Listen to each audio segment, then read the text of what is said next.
because what just happened in Florida is most recent. I will say to you that school violence, the foundation of it is in the home.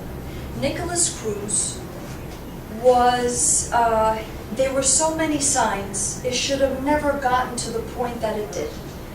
There were so many signs from when he was a young boy. To my knowledge, my educated guess is that his biological parents were abusive to him.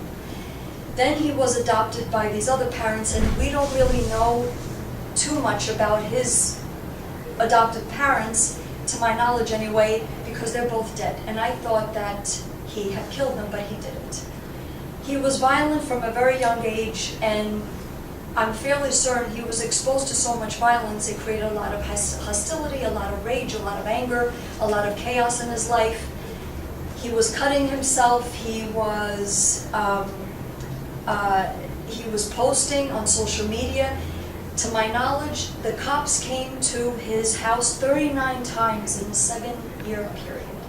It should have never gotten to the point where it did, where 17 people now do not have their lives, and it has affected all of us on a national level, even on a global level, I would say. It has to come from the home. The education has to come from the home. If we nip it in the bud, so to speak, in the home, all of these other crimes will dissipate.